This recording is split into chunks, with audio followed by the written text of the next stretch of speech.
cosas. Y que al final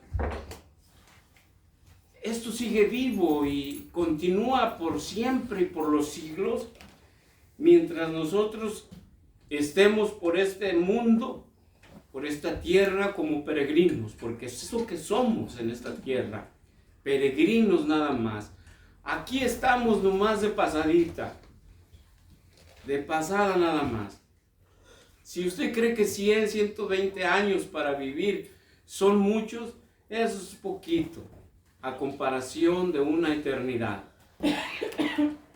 Y hoy vamos a abrir la escritura. Les invito a que abramos la Biblia, la palabra de Dios, a la segunda carta a Timoteo, escrita por el apóstol Pablo.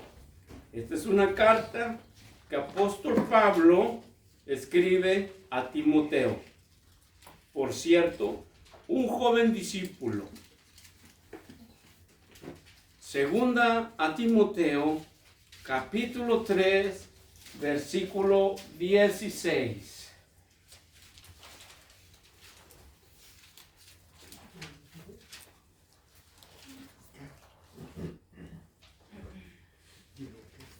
Segunda a Timoteo, capítulo 3, versículo 16. Cuando todos lo tengan, usted puede decir un fuerte gloria a Dios. Gloria a Dios. Dice así la palabra de Dios. Toda la escritura es inspirada por Dios y útil para enseñar, para redarguir, para corregir y para instruir en justicia. Una vez más, toda la escritura es inspirada por Dios y útil para enseñar, para redarguir, para corregir, para instruir en justicia. Leamos también el 17. A fin de que el hombre de Dios sea perfecto, enteramente preparado para toda buena obra. ¿Para cuál obra? Para toda buena obra. El apóstol Pablo se encontraba en prisión. Muy posible que pudiera estar en Macedonia, prisionero. Y esta carta la dirige a un joven discípulo llamado Timoteo. En Hechos de los Apóstoles se registra este nombre de Timoteo. Lo registramos en la primera y segunda carta a Timoteo, este joven discípulo, el cual era griego por padre. La madre era madre judía y el padre era griego. Y es muy posible que en ese momento, cuando esta carta va dirigida a Timoteo, esta carta vaya dirigida a la iglesia de Éfeso, donde a través de las cartas a Timoteo encontramos muchísimas fallas dentro de esta iglesia de Éfeso. Falsos maestros, maestros enseñando todavía cosas que no debían de ser enseñadas. Pablo escribe a Timoteo, lo corrige y le dice, ¿sabes qué? Aunque eres muy joven, no tengas miedo. No tengas en poco tu juventud, le dice, sino habla la palabra de Dios. Corrige, exhorta. No permitas que te vengan con fábulas y cuentos, porque tienes la palabra más segura. Y le dice aquí el apóstol Pablo a Timoteo estas palabras: toda la escritura es inspirada ¿por quién? Por Dios. Por Dios. Y útil para enseñar, para redarguir, para corregir, para instruir en justicia. Por lo cierto, había muchas injusticias en esa iglesia, lo cual los podemos nosotros, o podemos visualizar en este contenido bíblico que acabamos nosotros de leer. ¿Quién inspira la escritura? ¿Quién es el autor de la Biblia? A menudo nos encontramos con personajes por ahí, personas que su arma favorita para refutar la palabra de Dios es la siguiente. Pero también la Biblia la escribieron hombres. La Biblia está escrita por hombres. Sí, pero estamos hablando que fueron hombres escogidos y seleccionados e inspirados por Dios para poder corregir, instruir, capacitar y enseñar las voluntades de Dios para nuestras vidas, aquellos que estamos por ahí siguiendo en el camino. La Biblia nos informa que este libro sagrado no tiene una base, o nosotros no tenemos una base, para poder estar extrayendo nosotros contenido bíblico para aplicarlo a nuestra conveniencia. Para empezar, la Biblia no se escribió en nuestro idioma. La Biblia se escribe en 3 idiomas diferentes: hebreo, algo de arameo, que es árabe, y griego. Para manera de nosotros poder comprender un poco más, por supuesto tenemos que ir al Señor y pedirle que nos ilumine, que nos ayude a poderlo comprender. Pero también tenemos la ciencia etimológica. La etimología es la ciencia que investiga el origen de las palabras. Esa es la etimología.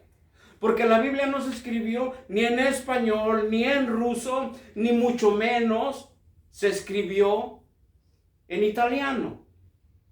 En el latín. La Biblia no se escribe en el latín. Hubo algunas traducciones en el latín que se tradujo al español, pero no es el origen, no es el original.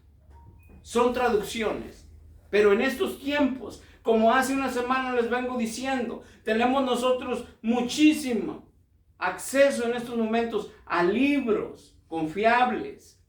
Y por qué no, contenido en el internet, para poder investigar la ciencia de la etimología y recurrir al origen de las palabras, de lo que es la palabra de Dios, la Biblia. Entonces, no podemos nosotros de decir, es que dice esto y así es aplicable y así lo soltamos. Y mayormente cuando empieza a distorsionarse por alguna conveniencia personal, no se vale. Vamos a ir mirando esto, que es la Biblia, que es la palabra de Dios. Vamos a la segunda carta de Pedro, por favor.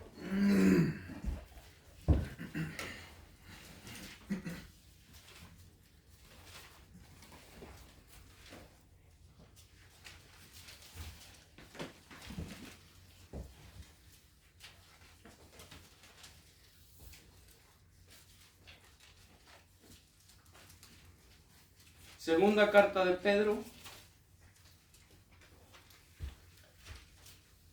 capítulo 1.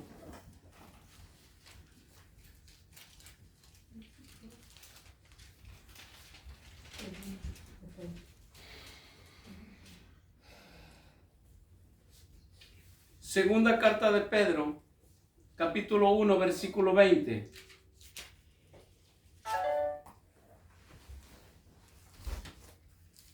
¿Qué nos dice la Escritura sobre lo que venimos hablando? Lo que dice apóstol Pablo a Timoteo, y estas son las palabras del apóstol Pedro. Usted sabe que Pedro, al final de cuentas, un apóstol muy respetado, que al final tenemos que quitarnos el sombrero porque fue el único que así con su rudeza, con su forma de ser, negó al Señor, sí, pero aquel negar al Señor le costó dolor inmenso dentro de su alma por algún tiempo. Tuvieron que ir a traerlo desnudo desde las playas para que él pudiera entender que su salvación ya estaba ahí, que él era también uno de los del Señor, y al final de cuentas inspira unas cartas preciosas, y por cierto, cartas universales que van dirigidas a la iglesia universal. Dice así la palabra de Dios en 2 de Pedro, capítulo 1, versículo 20. ¿Lo tenemos? Amén. Dice, entendiendo primero esto, que ninguna profecía de la Escritura es de interpretación privada, porque nunca la profecía fue traída por voluntad humana, sino que ¿quiénes? Los santos hombres de Dios hablaron siendo inspirados ¿por quién? Por el Espíritu Santo. Por el Espíritu Santo. Nunca la Escritura es de interpretación privada. Yo no me puedo poner a hablarle a usted la palabra de Dios y darle mi propia interpretación.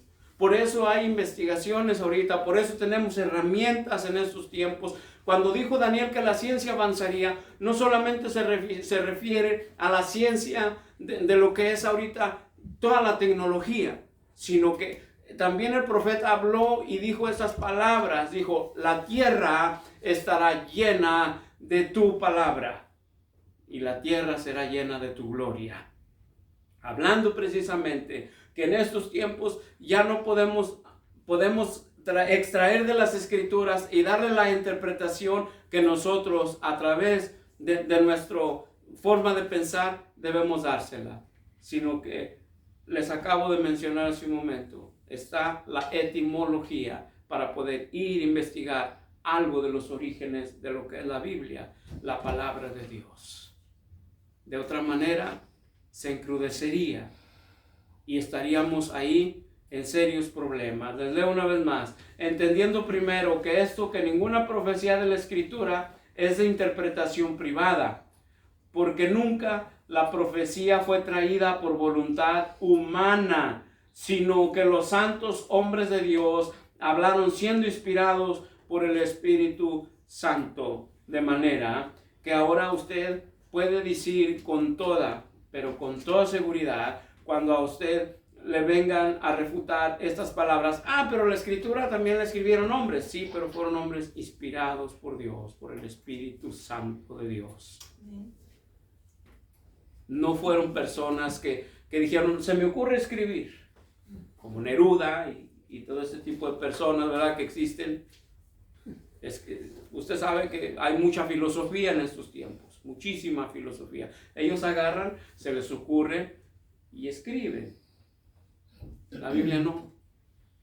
La Biblia es de interpretación o interpretada por el Espíritu Santo, inspirada por el Espíritu Santo, y no es de ninguna interpretación privada. Y sus palabras son fieles porque es palabra de Dios. Hablamos por ahí en el Salmo 19, este salmo que está dividido en dos etapas, y vamos a ir ahorita a la etapa donde el nombre de Dios es glorificado a través de este salmo. Recuerde que este salmo principia diciendo, los cielos cuentan la gloria de Dios. Pero vamos ahí donde Dios es glorificado. Salmo capítulo 19.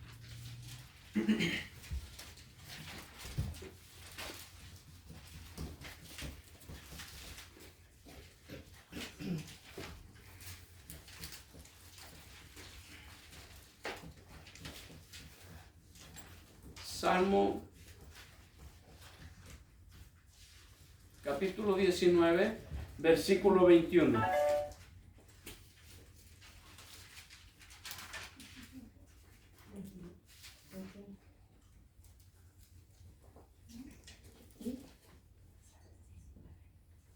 Salmo 19, 7, perdón.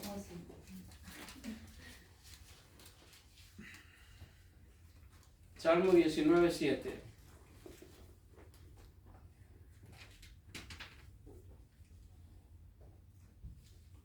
¿Estamos todos ahí? Amén. Dice la palabra de Dios, la ley de Jehová es perfecta, que convierte el alma, el testimonio de Jehová es fiel, que hace sabio al sencillo.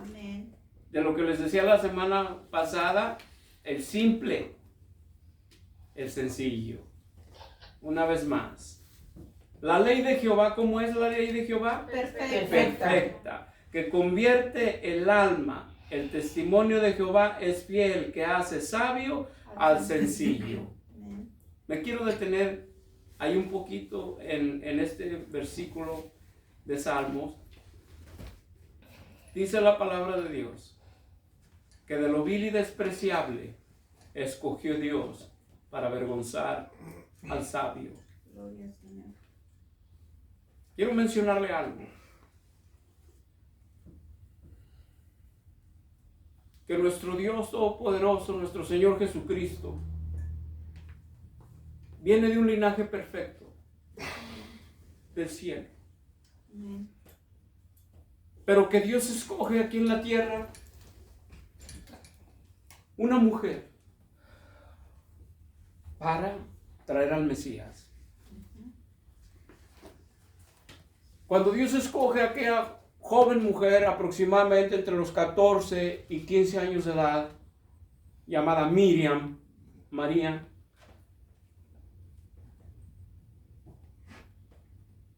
esta mujer tenía una línea sanguínea desde David. Pero antes de David nos encontramos con personajes en la Biblia, y usted lo puede mirar en la genealogía de Jesús. ¿Quiénes son sus parientes de Jesús por parte de su mamá? Por ejemplo, nos encontramos con una mujer de la vida galante, llamada Rahab. Pastor, ¿qué está usted hablando, blasfemando? No.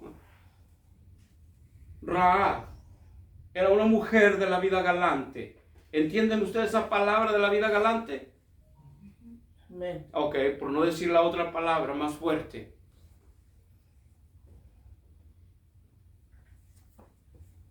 Eran personajes que no tenían tampoco origen judío.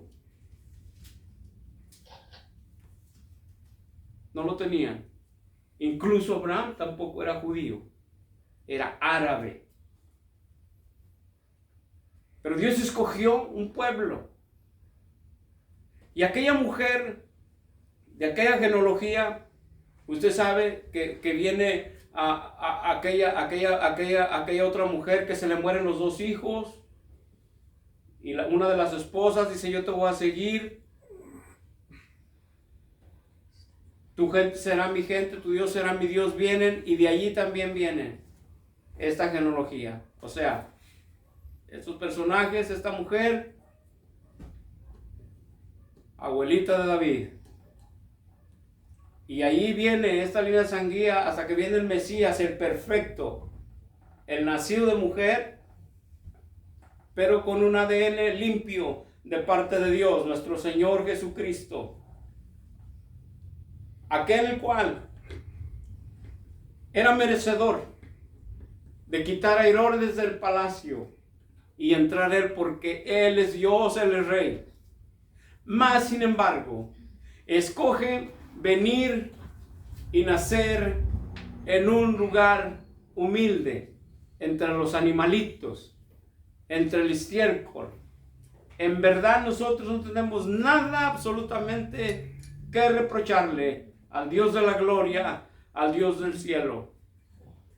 Porque Él vino, dice la palabra de Dios, que se hizo pobre para enriquecernos a nosotros. Viene de esa línea nuestro Señor Jesucristo. Y pues dice la palabra de Dios: porque lo de lo vil y despreciable escogió Dios para avergonzar al sabio. De manera que nosotros también venimos de nuestro Señor Jesucristo. ¿Qué era yo antes de venir a los pies de Cristo? Un ser sin valor totalmente. Un ser que nadie daba un centavo por él, porque no había nada de atracción. Nada. Pero viene el Señor, me saca de las tinieblas a su luz admirable, y ahí ya cambia el asunto. Y no nomás yo, aquí vemos varios que Dios nos ha rescatado, Dios nos ha ayudado, y Dios nos ha traído de allá a la luz Gloria a su para que nombre. prediquemos el Evangelio de Cristo Jesús. Pero para predicarlo con el propósito de que el Hijo de Dios, la iglesia se edifique, no con el propósito de traer o sangrar o exprimir a la iglesia con cosas vanas, con tal, hermanos, de nosotros personalmente podernos beneficiar. Cristo no nos mandó a eso, nos mandó a predicar la palabra. Por eso es el apóstol Pablo a Timoteo: insta, predica, enseña, exhorta a tiempo y fuera de tiempo. Vamos ahí una vez más a Pedro, a primera de Pedro, por favor, segunda de Pedro.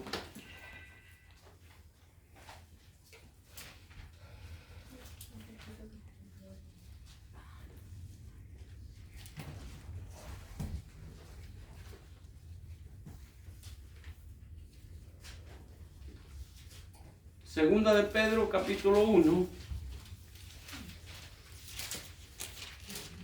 verso 19.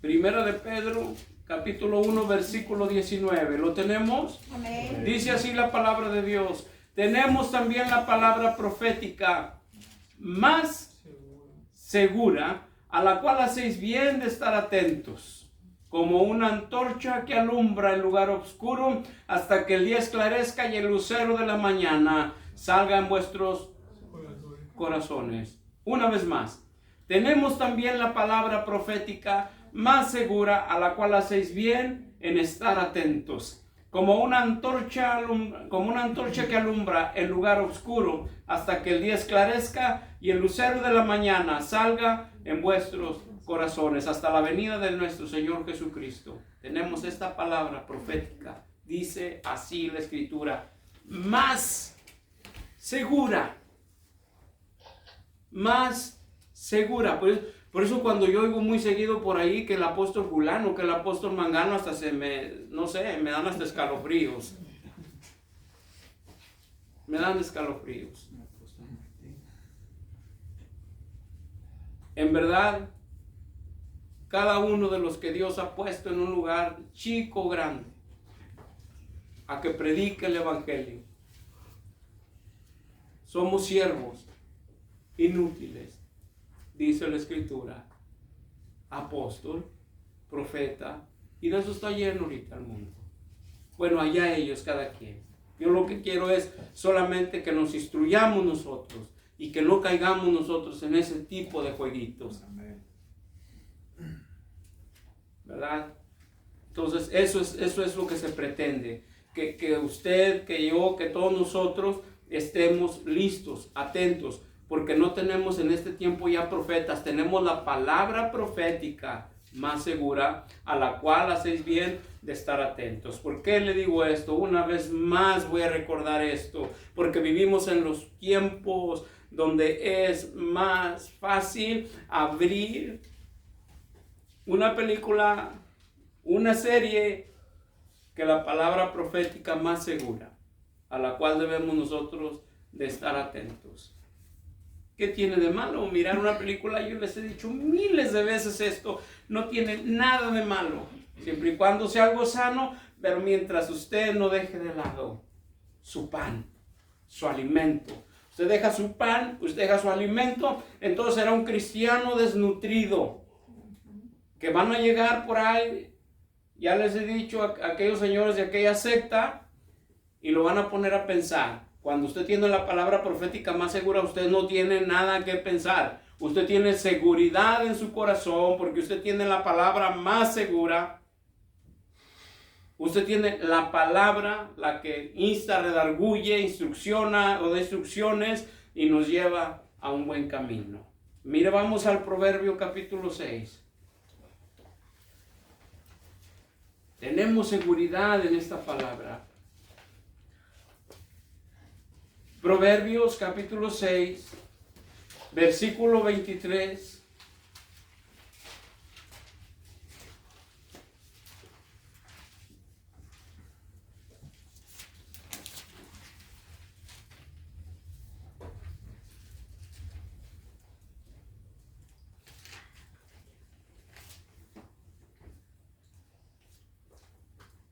¿Lo tenemos? Amén. Amén. Dice así, porque ¿qué cosa? Porque El mandamiento es lámpara y la enseñanza es luz y camino de vida. Las reprensiones que te instruyen. ¿Qué le dijo Pablo a Timoteo? Para instruir, para redarguir, para corregir. Me detengo una vez más aquí, porque el mandamiento es lámpara y la enseñanza es luz y camino de vida, las reprensiones que te instruyen. Muy bien. Dice por ahí en el Salmo 119, 105, lámpara es a mis pies tu palabra y lumbrera mi camino. El apóstol Pedro nos dice, tenemos la palabra profética más segura, la cual hacéis bien de estar atentos hasta que el lucero de la mañana aparezca en vuestros corazones. O sea, cuando habla de antorcha, lámpara, luz. Dijo el Señor Jesucristo estas palabras, así alumbre vuestra luz delante de los hombres para que también ellos glorifiquen a nuestro Padre que está en los cielos. Aquel hombre que anda en este camino y que está en este libro, trae su lámpara encendida. No está dentro del grupo. ¿Recuerda usted las 10 vírgenes? De las insensatas y de las prudentes. Aquel que abre este libro y lo escudriña, lo mira, lo lee, no está entre ese grupo del insensatismo, sino que está en aquel grupo del prudente, de aquel que entendió aquellas palabras de nuestro Señor Jesucristo, que dijo estas palabras: de lo vil y despreciable escogió Dios para avergonzar al sabio. Hay cuánta sabiduría en el mundo, muchísima, muchísima. Pero la de Dios la rechazan. La de Dios no la quieren. La hacen para un lado. Así, hermanos, una vez más les leo, porque el mandamiento es lámpara y la enseñanza es luz y camino de vida, las reprensiones que te instruyen. ¿Se acuerdan la semana pasada que decía que a nadie le gusta que le digan nada? Nada, nada, nada. ¿Y qué pasa cuando se instruye a alguien conforme a la palabra de Dios y toma la reprensión y la instrucción? Va a ser sabio esta persona, va a crecer en el Señor esta persona. Pero si esta persona se le instruye de acuerdo y se le exhorta de acuerdo a la palabra de Dios, y no quiere, nadie quiere que le diga nada, nadie quiere que le toque, ¿por qué? Le están tocando el ego. No acepta la reprensión. Dice la palabra de Dios por ahí en el Proverbio 12. ¿Quieren leerlo? Lo leemos, el Proverbio 12.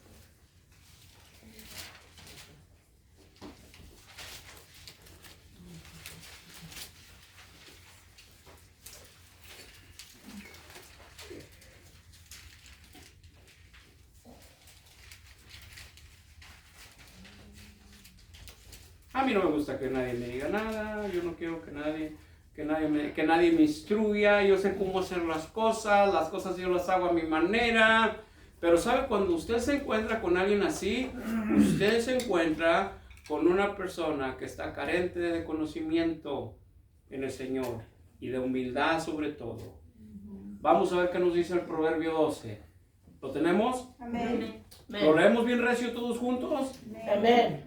El que ama la instrucción, ama la sabiduría, mas el que aborrece la reprensión Es ignorante. ¡Auch! El que ama la reprensión, ama la sabiduría. El que aborrece la reprensión es ignorante. Es lo que dice la Escritura. Por eso leíamos ahí en el Proverbio 6, recuerden, que todo mandamiento de este libro y reprensión es vida para nosotros. Entonces, hermanos, ¿con qué fin se escribe este libro? Con el fin de darnos a conocer a nosotros quién es Dios, quiénes somos nosotros y hacia dónde nos dirigimos.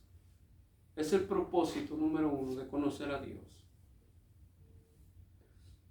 Por ahí en Mateo capítulo 7 dice la palabra de Dios que al que llama, al que toca se le abre y al que pide se le dará.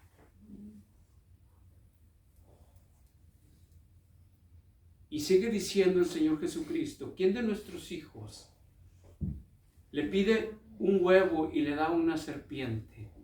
¿O quién de vuestros hijos le pide un pan y le da una piedra? Diciendo que nuestro Dios, el Rey del universo, el cual dice, clama a mí y yo te responderé y te mostraré cosas nuevas y ocultas que tú no conoces. Hay muchas cosas dentro de este libro que sí nos instruyen, nos corrigen, porque Dios ama al pecador, pero también entendamos que aborrece el pecado. Y es el motivo de su venida muy pronto, que como en los tiempos de Noé todo llegó a su presencia, de la misma manera ahorita estamos en esos tiempos, lo mismo igual, esperando. Vamos a Romanos.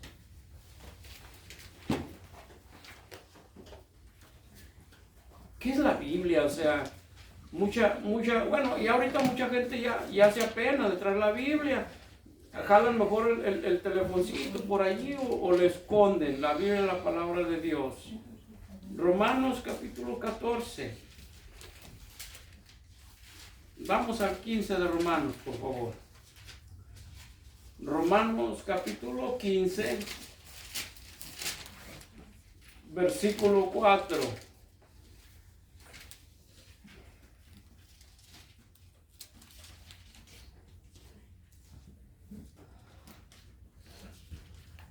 ¿Estamos ahí? Amén. Romanos 15:4 dice así: porque las cosas que se escribieron antes para nuestra enseñanza se escribieron, a fin de que por la paciencia y la consolación de las escrituras tengamos, ¿qué cosa?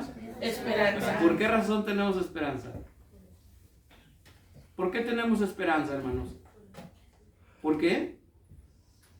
Aquí dice, vamos a leerlo otra vez más, ¿ok? Con mucho detenimiento.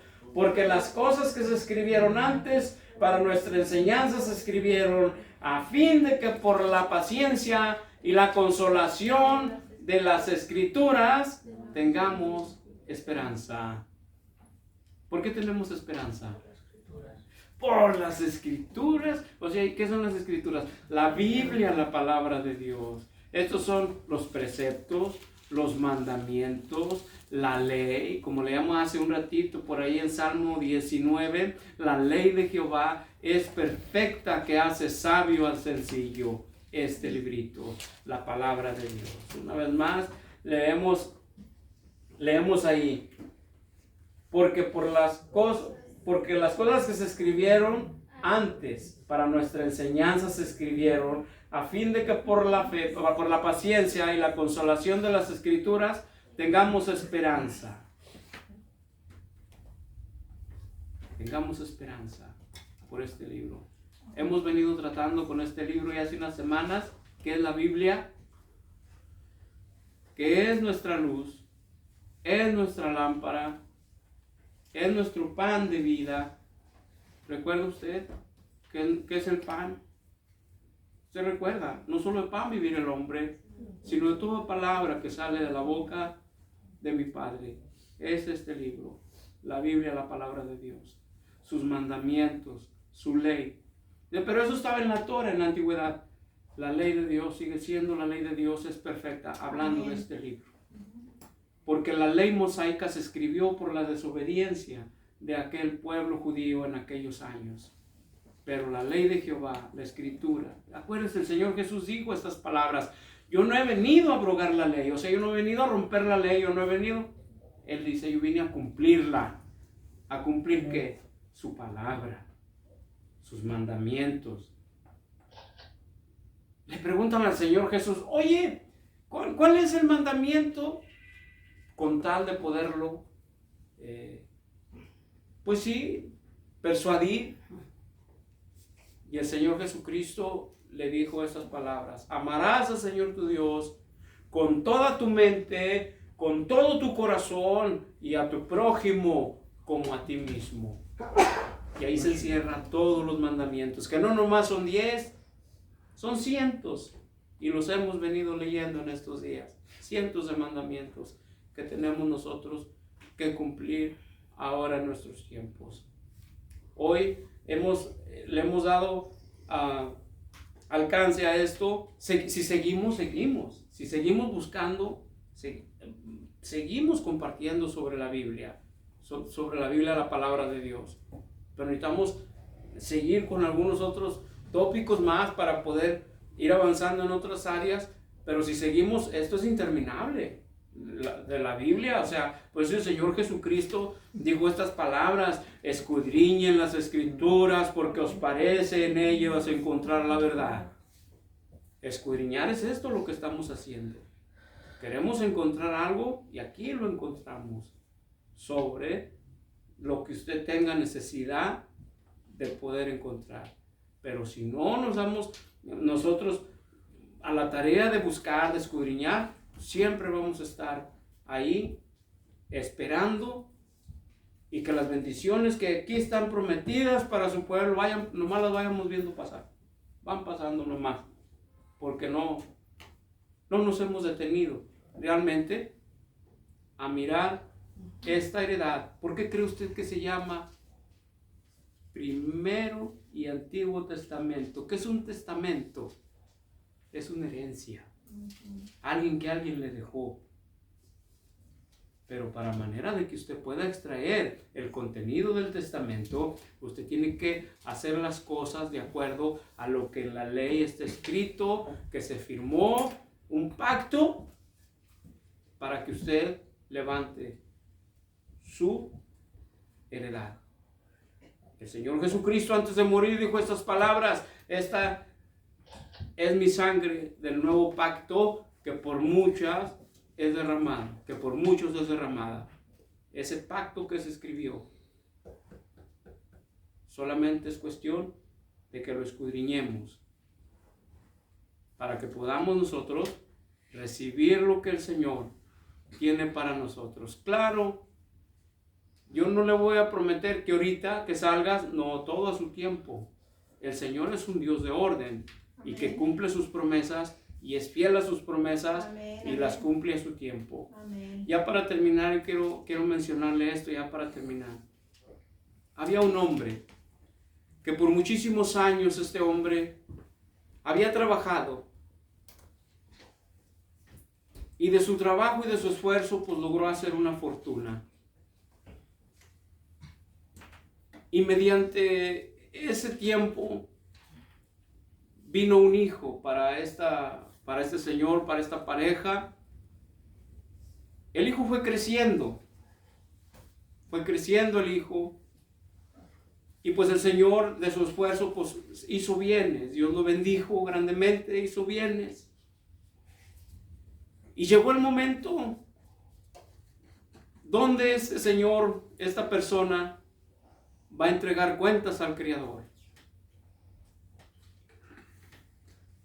Y el hijo, preocupado, ¿a quién se le iba a quedar todo lo que el Señor había logrado? Llegó el momento donde viene aquella persona que hace, el abogado que hace el pacto para que se cumpla lo que el que va a heredar le deje al heredero. Viene el tiempo y le dice el muchacho a aquella persona al que hace aquel pacto, dice: ¿y qué fue lo que mi papá me dejó? Dice: mira, tu papá te dejó este libro. Mi papá, un libro, pero yo ¿para qué quiero ese libro? Ese libro no me va a servir para nada. Yo quería las casas, el rancho, los animales. Dice: Dice, bueno, pues aquí está el libro, aquí lo vamos a poner el libro, aquí te lo dejó tu papá y pues ahí, eso es tu herencia. Pasaron algún par de años y el muchacho meditaba, qué ingrato mi papá. Me dejó sin nada, no me dejó nada, me dejó así. Ni siquiera una pequeña casita de los trabajadores de los que ellos poseen, ni siquiera algo así me dejó. Y un día, aquel muchacho se le ocurrió ir a aquel buró donde estaba aquel librito metido. Dice, ¿por qué mi papá insistía tanto con este libro? Va y toma el libro. El muchacho abre el libro y encuentra unos documentos. Aquel muchacho encuentra los documentos y comienza a abrirlos. Jacinto Treviño, heredero de todos los bienes de mi padre. Jacinto Treviño soy yo. Soy heredero de todos los bienes de mi padre. Escucha esto. Así nosotros, por favor, entendamos esto. Dice la palabra de Dios que somos coherederos del reino de Dios y de las riquezas en gloria de nuestro Señor. Si nosotros no abrimos este testamento, vamos a estar igual que Jacinto Treviño, esperanzados. A ver de dónde, a ver quién nos da y a ver cómo le hacemos. No, aquí está el dador. Si este dador que dejó este testamento, escuche, le dejó una vida eterna, ¿usted cree que él dijo estas palabras? No os preocupéis por el mañana, por el qué vestir, por el qué comer. Mira las aves del cielo que no hilan, no tienen granero, ni aun Salomón se vistió con la gloria de esas hermosas flores del campo. Con mayor razón vosotros que somos, ¿qué somos? Sus hijos. Es cuestión nomás de encontrar la llave. Recuerde, ya para orar, tenemos la llave. La oración y el testamento. Y en su tiempo, Dios, de acuerdo a su misericordia en gloria, derramará sobre su vida lo que usted está esperando. Vamos a ponernos de pie.